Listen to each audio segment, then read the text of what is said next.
Hey guys, it's Hello. us. My name is Dominic, and this is Stu from Canada.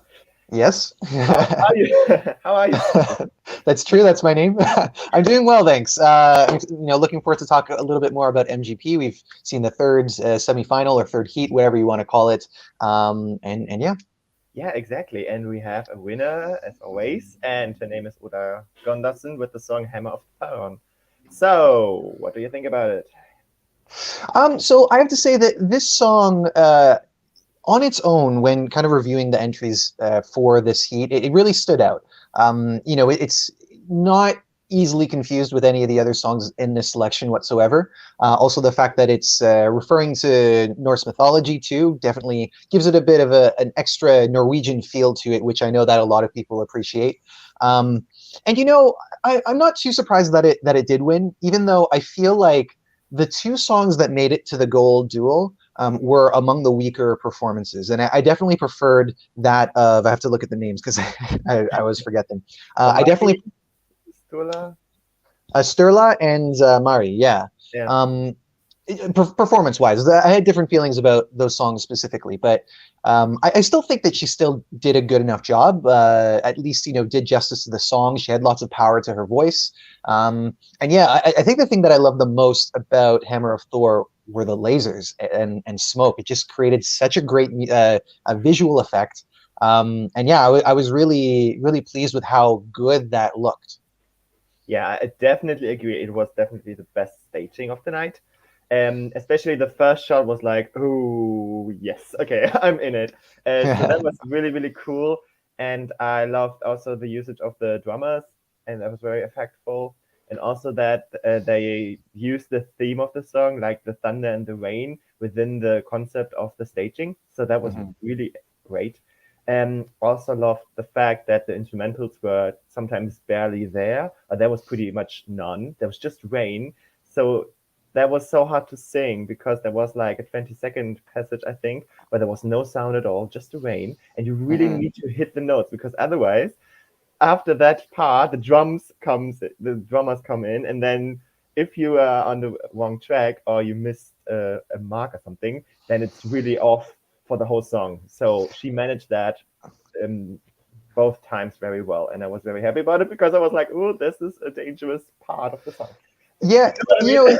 know, it's no, no, no. You're absolutely right to say that because a song like that, which has such sparse instrumentation throughout most of it, because obviously it picks up at certain other parts. Yeah, it would be hard to follow if, let's say, that it was, just the track. I think one of the things that I know that some professionals would use it. I don't know if necessarily she was using it or if it's even something that the team at MGP would have at their disposal.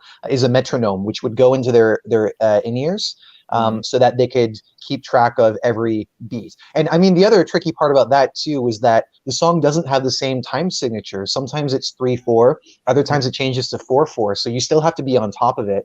And I think the most commendable thing about her was the fact that her voice was so isolated. And when you compare that to Vilda, who really, at times it was quite difficult to hear her underneath all the backing track. With Oda, she really it was really all on her, and she had a lot of weight to carry for this performance. So even though I don't think it was perfect, I think she did justice, and I can see why she's a winner. Yeah, definitely. And the thing is, in terms of the audio version on Spotify, I listened to it beforehand, and I was like, yeah, I like it, especially the first part of it, because the build-up was very good. But then in the second half, it kind of lost me somehow because I missed the progression, but it was Mm-hmm. different in the live performance. Somehow it worked for me that way. Mm-hmm. So there was something about her and the performance overall that had my attention in the first and the second half. So I think she did a very good job. Also, you need to really take into consideration that the song is very hard to sing. I mean, the high notes, and there are a lot of them, so hard to sing, and I think she did it pretty well.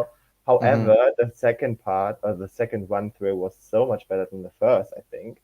I think she really elevated the performance. So I think she's the deserved winner. Definitely. Mm-hmm. But before we continue, we would like to say hello to Sarah O'Halloran. Hello. And also to, there you are, James. Hi, good to see you. Nice to see you Um, again. Yeah, and now I have to hide it like this. Okay. Yeah. So we had Oda together in the first battle. So her Yes. first enemy? No, what's the word? I like enemy. It makes it sound a lot more brutal. Yeah, I guess you could say opponent, or at least Opponent. There you go. she was going head to head against Mari. Bølla with the song Your Loss, which is kind of Mhm. funny because it came out that she participated in the same year in Norwegian Idol as her, and they competed in the Oh. same year, and then they were opponents in this one as well. So that was cool. Uh-huh.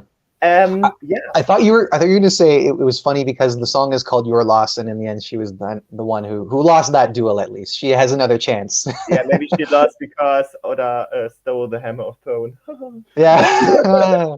Aren't we clever? Oh yeah. What do you think about her? So this type of song is really not my thing.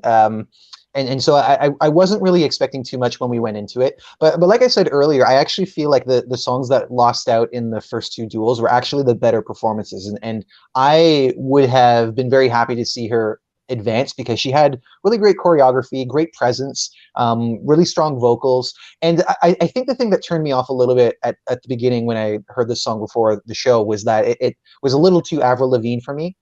But on stage, it was much more interesting than that. It was what's To up? Avril Lavigne, you're a Canadian. I mean, anyway, That's go on. fine. I also don't have to like Nickelback because I'm a Canadian. I was kidding, relax. Fair enough. But yeah, it really was a thing of its own. You probably could make reference to a bunch of other pop stars, and I was trying to think of ones that were more exact, like Ariana Grande or I don't know. No, I was going towards Dua Lipa, even though it really like musically has nothing to do with that.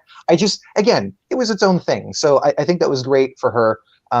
Sadly, I guess when it comes to the nature of the two songs, Hammer of Thor again has those distinct qualities that make it stand out more than simply being, radio friendly pop, which is more of the feeling that I get from Your Loss. Yeah, and also considering that it's for Norway, I think of course Boda has an advantage, I think, in this contest. Yeah, Mhm. so I wrote down like High School Musical Camp Rock style, which is Yeah. good. I like that, and I also get the Avril Lavigne vibe for sure. And maybe what's her name? Olivia Rodriguez, maybe. What Yeah, Olivia yeah, Rodrigo. yeah, exactly. And the thing is, the chorus was nice, but the first time like this, "You're lost," that reminded me of the Boom Clap. You know the song Yeah, from? okay, so that was another person I thought of, Charlie Yeah, XCX. you're welcome. Yeah, so that was Yeah. okay. That I don't know. It kind of like distracted me because I was always like when she was like, "You're lost," I was like, "Boom Clap." I had Clap. that, and yeah, and it was different, but I always had. I don't know. It was a bit confusing. Mhm. Anyway, so I wrote down hand choreography as well. So that was very creative, I think. The Mhm. usage of the backing dances were great. About the staging, it was interesting furniture with the pink mirror-like design. Mhm. Um, and I don't know, it kind of looked like a living room. I wasn't the biggest fan of it, I must say. What do you think Mhm. about it? I definitely didn't mind it. I mean, maybe it's not the most interesting, excuse me, as far as like progression and when we're talking about who she lost against and the fact that that was the winning song at the end of the night. I guess that's another advantage that Oda had, where there was evolution in her staging, whereas with Mari, it was a little bit more static. But I like the aesthetic in general, as far as the colors and the furniture and their wardrobe really being quite consistent, right? Yeah. So I don't know. I thought it was an enjoyable performance to watch. Again, I think the critical factor was the song itself. Man, this hat hair is. No worries, dude. Yeah, I also have to mention her rap part because it was so difficult to perform. And I Uh-huh. think she did pretty decent, even though she struggled a bit with the breath, I think. But I mean, it was a very hard part, so that was Hmm. cool. Yeah, that was it, I think, about this one. So of course, Oda won this one. So the second duel was Stula with the song my Norwegian is perfect. I've been in Norway for a week, so of course I'm an expert. Sker I Red Friert. Yay. Against Wilde with the song Titans. So, what do you think about Sturla's performance? One thing, the title is translated into shards in the heart, something like that. A shard? Like a shard of glass? Yeah. Okay. So I thought this looked beautiful. I really, really loved, simple, certainly, maybe not the kind of eye-catching thing that, a certain segment of, especially the Eurovision audience would appreciate. But I love the simplicity of it. And I love the filters that they had. So you get those nice refracted lights, to make everything look like it's spilling outward like that. And, I really liked the song. It was quite tender. Excuse me. A nice tender ballad, which is something that I always enjoy. Maybe vocally it wasn't perfect, but I still thought it was better than Vilde overall. And again, Vilde was a little bit harder to hear because there was so much backing track. So maybe if she was more isolated, you can make a more fair comparison. But the thing that I loved most about Sturla was how it looked. It to me, it looked really beautiful. A really nice. Again, tender ballads. Yeah, I thought it was great. Yeah, so the first thing which caught my attention was that big microphone. That was probably the biggest one I've ever seen. I like that fact. So the things to mention are definitely that he was the only male in this battle of the 4 songs. It was the only one in Norwegian, which again didn't advance to the golden duel, which is just an observation. I like the Excuse me. I'm here. Nice. So I liked his voice, even though I think he had some struggles with the timing. I had the feeling that he was off for, I don't know, half a beat or something at some point, several times. At least that was my impression. Maybe I'm wrong. Have you heard that as well? Yeah, I guess because I hadn't heard. I'm pretty sure I only heard the song once or twice beforehand, so I wasn't paying as much attention to it, so there was less for me to anticipate, I would say. Fair, okay. So overall, I really enjoyed the performance, but I think it was a bit forgettable, especially in terms of the chorus, because it was kind of building up to a good chorus, but then it was a bit of a letdown. That was my impression. So I didn't remember it, so I see why it didn't advance to the gold duel. Because Vilde beat her, Vilde, with the song Titans. So what do you think about her? So this one, when I first heard it, I felt kind of so-so about it. It had enough of an impact for me to take notice of it, but I didn't really think too much of it because it was quite familiar from pop songs that we heard in kind of like the mid 2010s. I feel like it could have been something off of the discography of like Sia or Ellie Goulding. It felt like it came from that sphere. But then after listening to it again, I think one of the things that I really liked about that was that hook, that brighter than a titan,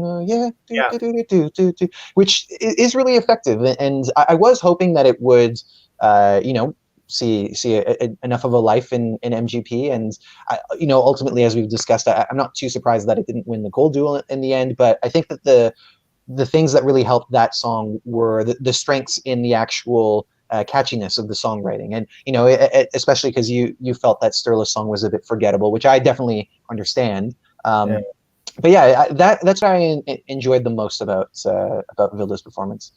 Yeah, so I think the usage of the lighting was great, especially the beginning with the backing dances, or were they singing? I don't know. That was cool. And I also like the concept of the whole performance. It has an elevation, so a progression. I really like that. And the song, even though it's a bit generic, I enjoyed it overall. But I must say, she really struggled vocally. That was really not that great. Even though you have to, defend her a bit. The second one was way better. So right, that was probably the biggest progression. So she really relied on the backing track, and at some point I wasn't even sure if she's singing. So that was like, which is fair because that's what we have at Eurovision. You are allowed to have these kind of backing vocals. So yeah, that's fine. But at some point, it was very obvious, and she especially struggled with the high notes, and the song had a lot of high notes, so that was a problem. So I was a bit surprised that she advanced to the Golden Duel based on the performance. I think the song was stronger, but yeah, what do you think about that? Well, yeah, that's exactly how I felt. Because again, I did think that the songs that were first eliminated, they had stronger performances in general. Yeah, I didn't address the staging like you did it, and I have to say that had pretty good staging as well. I liked the simplicity of Sturla's more, but yeah, effective as far as like what the song needed to feel lively and action packed, which it definitely has with that really strong beat to it. But yeah, you're right to mention the vocals. They weren't at a level that they would need to be in order to really be competitive in the long run. Yeah. But also recognizing too that that's also part of the responsibility of the sound mixing team. So the fact that she wasn't heard at certain parts of the songs isn't necessarily all on her. It could be for some reasons, but it is a real kind of multifaceted team thing. But yeah, it because of that, it does seem like there was a decision to kind of lower her a little bit to not make the misses sound as obvious. Yeah, and there was like one big high note, and she didn't hit it like both times. It was like, too bad, because I think it would have been way better if she at least hit that one. But I think maybe, I don't know, maybe she was sick or something. I don't know. I had the feeling she could have been able to hit the notes, but apparently there was something off. Don't know. But that says a lot, because the performance wasn't the best one. I think she knew that, because I had the feeling that she was surprised about being in the gold duel. At least that was my impression. So that, I think that's a good sign in terms of the song and the performance, that this vocal performance was still enough to get her through. So I think it's good on her. And again, as we said, I think the second one was better. So, but maybe she will be in the final thanks to the last chance, because in Norway it's like that if you don't get through within the semifinals, you have a last chance show where every eliminated act is gonna be shown again, the performance from the semifinal, and I think one of them gets into the real final, and that sounds like, okay, this one doesn't have any chances to advance, but that's actually not true, because last year we had Yoast, I think, like the rock band, and they actually came into the top 4 and were able to perform again, I think. So it's so it really depends on your opponents and on the ones who were in the semi, because they were both in the first semi last year, and actually both of them advanced to the top 4 and within the final. You know what I mean? So yeah, absolutely. It really depends on your competition, basically. So then, of course, we also had an automatic qualifier, and it was supposed to be Sub Wolf with the song, let me check, Give That Wolf a Banana. What a masterpiece of lyrics.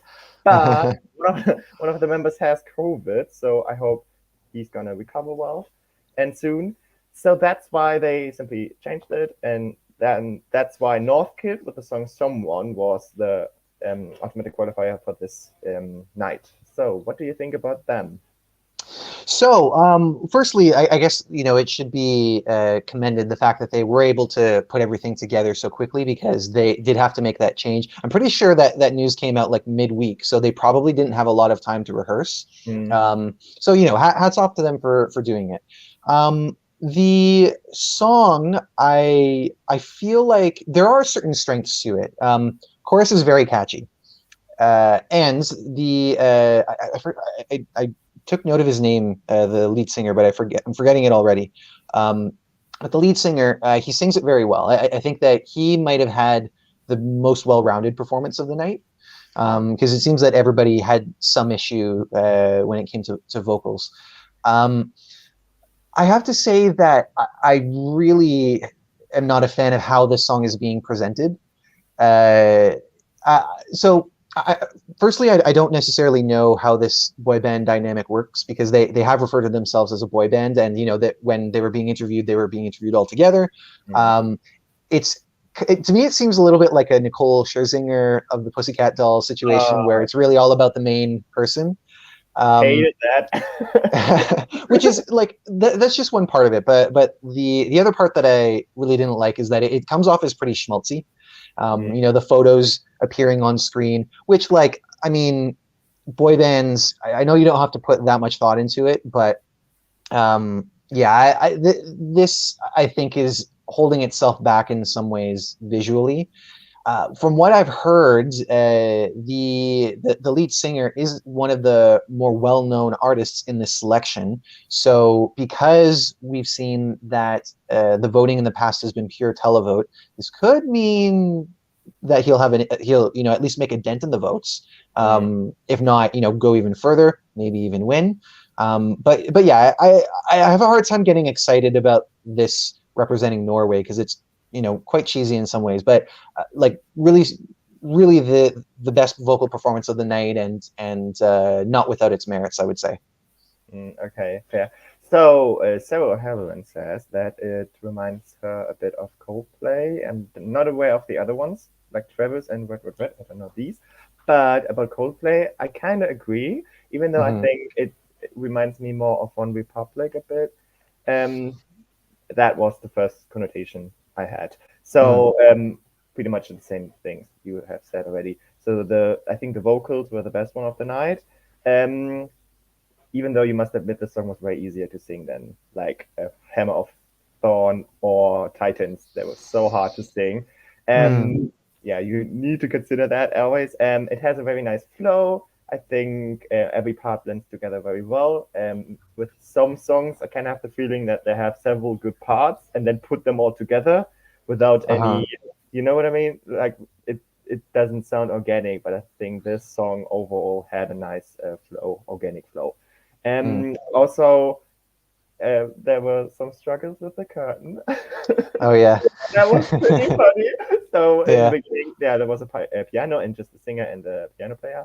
And there was a very big, like in a theater or something, curtain. And then I think in the first chorus, they were trying to get rid of the curtain, but only one half of it went off immediately, and the other one was still there. And then they made a close shot to the ones behind it, and all you can see is the curtain still there. Is the curtain, yeah. That was hilarious. That was so yeah.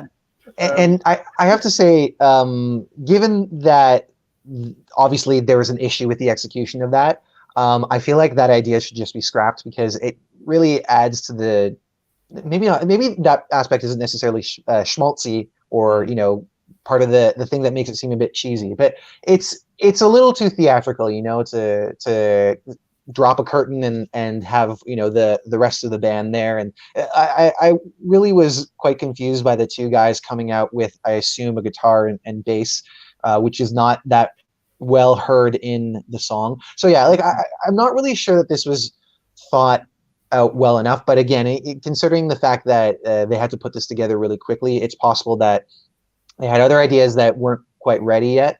And maybe they're going to rethink their approach for the final. I don't think we've ever seen something be that drastically changed for MGP from the semifinal performance to the final. So I don't know if that's the case, but yeah, I feel like this is a stage concept that could definitely be, sufficiently retreated. Yeah, fair. So, Mr. Giancana says that NorthKid is a band, not a boy band. That's a label you shouldn't use for this one, because they're all singing. But I mean, in the boy band, they're all singing as well, I guess. So in some of their media, they have been identified as a boy band. I think that it would be a better idea to call themselves a band, and maybe they kind of refer to themselves as they're all boys, I think. So boy band, it kind of makes sense. yeah, but there's a very specific identity with boy bands. It's Backstreet Boys, New Kids on the Block, NSYNC, that kind of thing. And you're not going to put them in the same pool as like Nirvana, Which is like literally a band consisting of boys. So you can say boy band, but it doesn't fit. I get. Yeah. Yeah. Okay. Yeah. Yeah. Okay. Fair. Yeah, so what do you think of the chances of winning MGP overall, both for Oda and for NorthKid? What do you think? Well, so having already addressed the popularity of NorthKid, or at least that one member, it's possible they might want to incorporate some jury votes, because I think that's one of the ways that you could negate the immense popularity that sometimes people bring.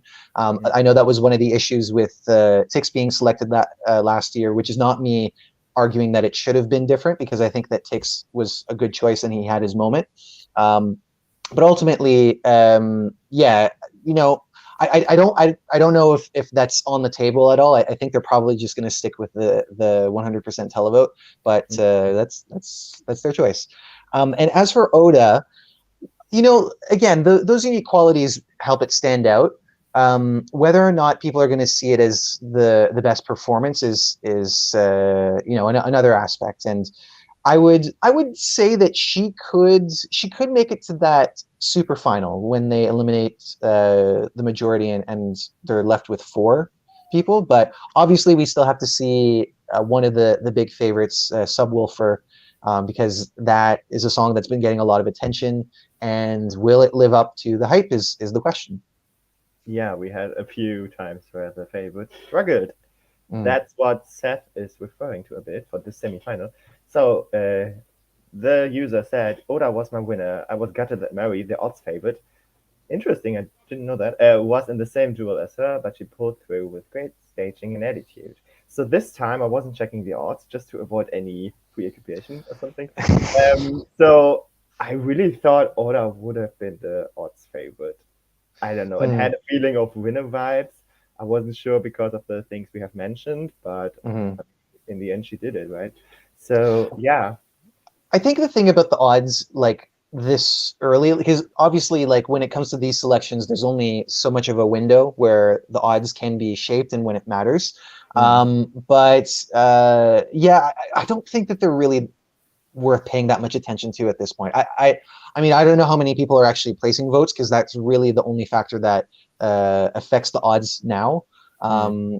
So yeah, I think that maybe people should kind of, not refer to that as a guide, because I think especially with MGP, it's they haven't guessed the right winner for each semifinal. I think that has been the case. I think there's a difference between semi-final and final, because semi-final, especially this one, only with 4 contestants, is very hard to predict. But with the final, where there's more audience involved, I think, and also more participants, and also you can kind of see which ones are canceling each other out. I think that's also a factor. Plus the running order, that's not an issue here because there are only 2 songs in the battle. So I think these are all factors which are taking into consideration about odds as well, to a certain degree, because then people are like, okay, I'm going to bet for this one because I expect it to win because of the reasons. So I think we might have to check the odds in terms of the final, but I think semifinals, hard to predict. Yeah. Save your money, folks. Save your money. Save your money as always. Yeah, good point. Yeah, so I think Oda has the better chance of winning the final, even though I prefer someone as a song, but as a performance, I prefer Oda by far. And she has the plus about being the Scandinavian Viking theme song, And I'm not sure if there's a similar one within this MGP. If so, I forgot it, because usually there are a few ones, but I think that's the only one I remember so far. So that could be something to her advantage. And then we don't know all the finalists yet, so it's hard to predict. But I think she has a chance for this, of course. Yeah. Anything else you want to say? Not really. I think we've covered it. The only thing that I would want to say, because obviously we will be wrapping up soon, is that we will be back, or at least I will be back later tonight to talk about Benidorm Fest. We're about to find out the winner in Spain, who will be representing them at Eurovision. Lots of excitement around that. Lots of favorites. It's going to be a bit of a bloodbath. Hearts are going to be broken, but hopefully not mine. Hopefully not mine. But, well, that's in my case. I don't think that's going to be an issue. But if you are around after the show, we would love for you to come join us as well. There's already a link on the Eurovox YouTube page to set yourself a reminder or to wait for us. But yeah, that's going to be an exciting one, and we hope that you join us to talk about that. Okay. Then I want to thank you for the ones who watched this video. Thank you, Stu. And yeah, see you again. All right. Bye. Bye.